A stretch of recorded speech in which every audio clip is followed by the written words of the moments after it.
Indian air force का हम notification देखेंगे और ये नोटिफिकेशन बाय ग्रुप। देखिए, इंडियन एयरफोर्स टेक्निकल और नॉन टेक्निकल के पदों पर रिक्रूटमेंट करती है। तो ये जो नोटिफिकेशन है ये नॉन टेक्निकल है। तो नॉन टेक्निकल वालों को वाई ग्रुप की कैटेगरी से लिया जाता है। तो अभी देखेंगे हम क्वालिफिकेशन क्या मतलब क्या क्वालिफिकेशन होगी और क्या ऑल इंडिया में सभी लोग भर सकते हैं। तो देखिए इसके बारे में देखेंगे हम।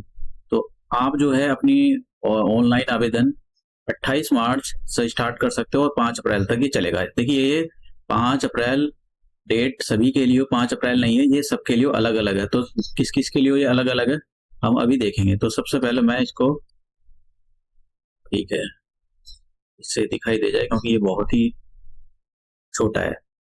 तो ये नोटिफिकेशन में जरा अच्छे से पढ़ लो कौन कौन भर सकता है। मेल कैंडिडेट ही अप्लाई कर सकते हैं और गोरखा वाले, ठीक है, जो नेपाल के जो लोग हैं वो जो गोरखा कम्युनिटी से बिलोंग करते हैं वे अप्लाई कर सकते हैं। फीमेल अप्लाई नहीं कर सकती हैं। ये बाई ग्रुप के लिए है, नॉन टेक्निकल की पोस्ट है। और कहाँ से कौन इंडिया के अंदर किस किस स्टेट से अप्लाई कर सकते हैं। ऑल इंडिया में अप्लाई नहीं कर सकते। मध्य प्रदेश के लोग अप्लाई कर सकते हैं, मतलब वहाँ के जो भी स्टूडेंट्स हैं। छत्तीसगढ़, गुजरात, महाराष्ट्र, गोवा और ये यूटीज के अंदर दमन एंड दीव, लक्षद्वीप, दादर एंड नगर हवेली। तो यहाँ से आप कर सकते हो, अप्लाई कर सकते हो बाई ग्रुप के लिए। ये जो पोस्ट होगी, देखिए ये जो पोस्ट है ये मेडिकल असिस्टेंट ट्रेड के लिए पोस्ट है। तो अब आपका जो एग्जाम होगा वो, देखिए यहाँ पर जो बोला गया है ना कि टेस्ट विल भी ये भोपाल के अंदर कंडक्ट कराया जाएगा।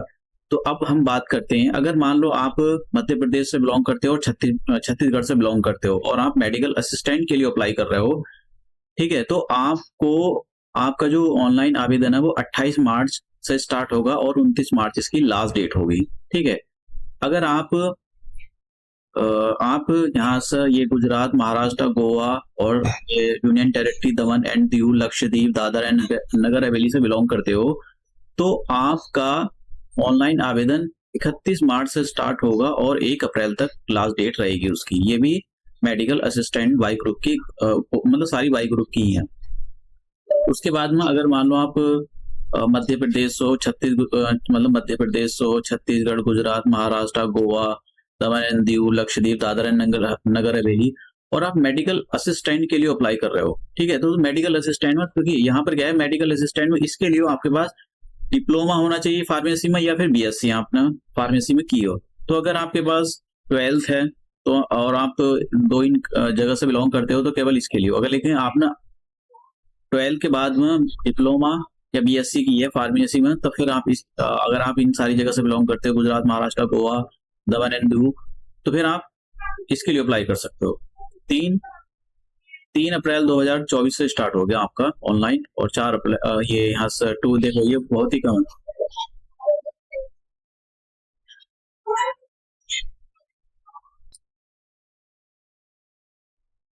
और यहाँ पर डेट दी गई है, देखिए यहाँ पर जो ये डेट है 3 अप्रैल 2024 से 3 अप्रैल 2024 डेट।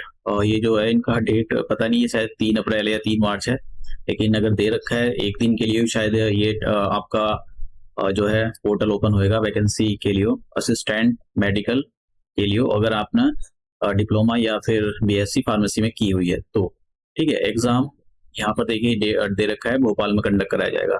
अब बात करते हैं क्वालिफिकेशन की, मतलब भाई ये क्वालिफिकेशन क्या है। देखिए पहली बात तो ये मेल के लिए है, ठीक है।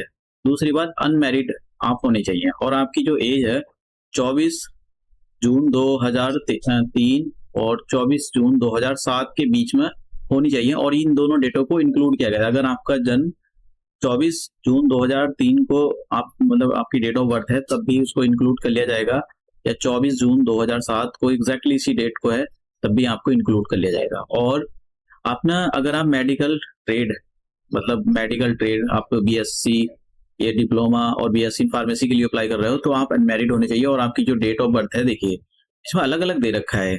अगर आप इसके लिए अप्लाई कर रहे हो तो आपकी जो डेट ऑफ बर्थ है वो 24 जून 2000 और 24 जून 2005, इन दोनों के बीच में या फिर इन डेटों पर होनी चाहिए। ठीक है, तो ये यहाँ पर मेल कैंडिडेट के लिए ही है और अनमैरिड होने चाहिए। अब क्वालिफिकेशन देखिए, ये जो है ना यहाँ पर इन्हें ना, ये जो ऊपर वाली है ये तो है जो 12th पर बेसिस पर भरेंगे, ठीक है, ये वाली। और ये जो है जो जिनके पास डिप्लोमा है और बीएससी हुई फार्मेसी में और वो इन पर अप्लाई करना चाहते हैं, तो ये डेट ऑफ बर्थ उनके लिए है। ये आप समझ गए, दो डेट ऑफ बर्थ क्यों दे रखी है यहाँ पर।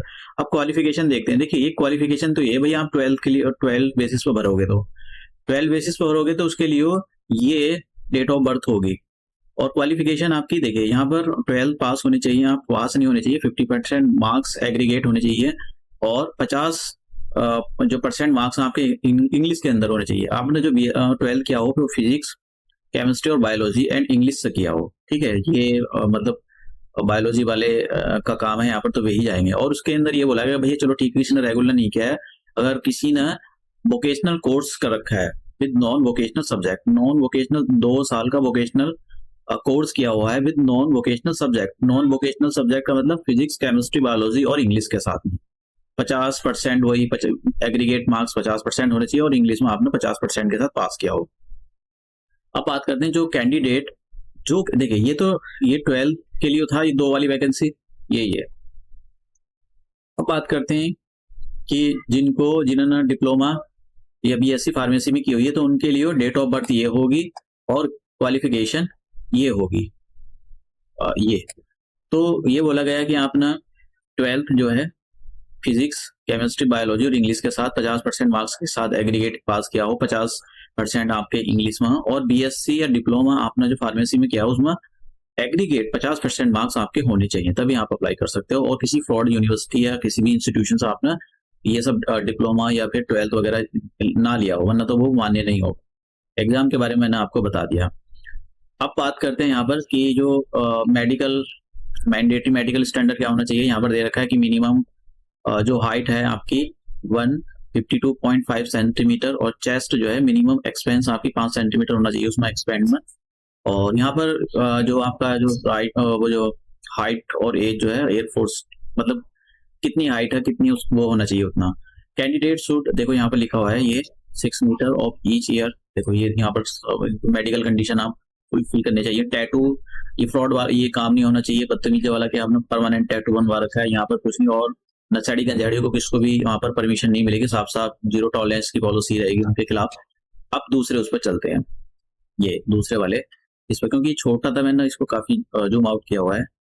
तो देखिए अब सिख के लिए ये बोला है कि वे भी अप्लाई कर सकते हैं, ठीक है। अगर कोई मध्य प्रदेश या गुजरात में रहता है तो वो भी अप्लाई कर सकते हैं। कंडीशन ये है, और ऐसे सिख को ही अप्लाई, मतलब ऐसे सिख जो मतलब दाढ़ी से मुंह चलाऊ नहीं होता है, उन्हीं को अलाउ किया जाएगा, ऐसे सिखों को जिनको ये परमिशन है कि आप दाढ़ी और जो अपनी जो सेविंग और हेयर बढ़ा सकते हो, उन्हीं को परमिट किया जाएगा। ऐसे नहीं कि कोई भी कहने लगे हम सिख हैं, उसने लंबी लंबी दाढ़ी एकदम और लंबे लंबे बाल ऐसे रखे हुए हैं, तो फिर वो उनको परमिट नहीं किया जाएगा। देखिए यहाँ पर कैंडिडेट जिनकी एज 18 साल है तो वो तो मतलब खुद ही सिग्नेचर कंसेंट दे सकते हैं, लेकिन जिनकी एज 18 साल से कम है तो उनको अपने मम्मी पापा या किसी गार्जियन की जो है कंसेंट लेनी पड़ेगी कि हम यहाँ पर जा रहे हैं। मेल कैंडिडेट और अनमैरिड होने चाहिए। और यहाँ पर बोला गया है कि जब भी आपकी ट्रेनिंग चलेगी उसमें आपको शादी नहीं करनी जाएगी। आप अपनी फैमिली के जब भी आपका ट्रेनिंग पीरियड चल रहा होगा अपनी फैमिली को नहीं रख सकते हो आप। और सैलरी तो आप पूछो मत ना, सैलरी तो काफी अच्छी सैलरी, हैंडसम सैलरी मिलती है, तो सैलरी के बारे में तो हम बात ही नहीं करते हैं। ये जो ट्रेनिंग ये जो आपका पीरियड है वो 20 साल का है और ये एक्सटेंड कर सकते हैं, may be extended up to the 50 years. जब तक आपकी जो एज है वो 57 ईयर्स नहीं हो जाती तो उसको मे बी एक्सटेंड, लेकिन ये अभी आप सोचो कि ये 20 ईयर्स का ही है। सिलेक्शन प्रोसेस के बारे में अभी हम पूरी तरह से देखेंगे कि सिलेक्शन प्रोसेस क्या होगा। आप देखते हैं सिलेक्शन प्रोसेस क्या होगा। तो देखिए सिलेक्शन प्रोसेस के अंदर सबसे पहले तो आपका फिजिकल टेस्ट होता है। फिजिकल टेस्ट में आपको 1.6 किलोमीटर कंप्लीट करना होता है 7 मिनट के अंदर। जिनकी एज जो ऐसे कैंडिडेट जिनकी एज 21 साल तक है, जिनकी एज मतलब ऐसे कैंडिडेट जो 21 साल से ज्यादा है उनको ये 1.6 किलोमीटर 7 मिनट 30 सेकंड में कंप्लीट करना होगा। एंड होल्डिंग डिप्लोमा, ठीक है यहाँ पर, और जिन्होंने डिप्लोमा कर रखा है, डिप्लोमा या बीएससी फार्मेसी में कर रखा है, मतलब मैंने दो क्वालिफिकेशन बताई यहाँ पर, एक तो 10+2 पर और एक ये जिन्होंने बीएससी या डिप्लोमा किया हुआ फार्मेसी में, तो ये उनके लिए है। और यहाँ पर ये पुशअप, बैटर, सीटअप, ये सब कुछ आपसे करवाए जाएंगे। अब जो कैंडिडेट मतलब इसको फिजिकल फिटनेस को क्वालिफाई कर जाएंगे तो उनको सेम डे पर, ठीक है, यहाँ पर लिखा है ऑन द सेम डे पर उनको रिटन टेस्ट देना होगा। रिटन टेस्ट ऑब्जेक्टिव टाइप का होगा और ये बाइलिंगुअल होगा। अगर कोई इंग्लिश का सेक्शन आता है तो इंग्लिश का सेक्शन कोई बाइलिंगुअल नहीं होता, वो इंग्लिश का है तो इंग्लिश में ही होगा। OMR सीट पर होगा आपका ये पेपर, और यहाँ पर जो ड्यूरेशन होगी वो 45 मिनट की होगी। 20 क्वेश्चन आपके इंग्लिश के होंगे और ये 12th बेसिस पर होंगे। फिर जो भी आपने CBSE में पढ़ा है, और फिर रीजनिंग और जनरल अवेयरनेस के यहाँ पे 30 क्वेश्चन होंगे, ठीक है। तो ये हर एक कैंडिडेट को ये सेपरेटली क्वालिफाइड करना पड़ेगा, 20 वाला और ये इंग्लिश वाला, और ये दोनों सेक्शन सेपरेटली क्वालिफाई करने पड़ेंगे। यहाँ पर बोला ईच पेपर सेपरेटली आपको क्वालिफाइड करना पड़ेगा।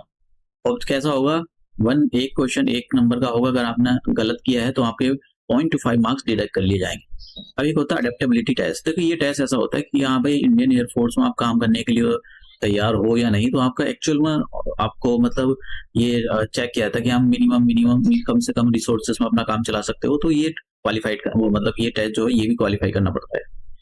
अब मेडिकल एग्जामिनेशन होता है तो फिर आप सारे टेस्ट क्वालिफाइड कर जाते हो तो फिर आपका इंडियन एयरफोर्स में आपका सिलेक्शन हो जाएगा।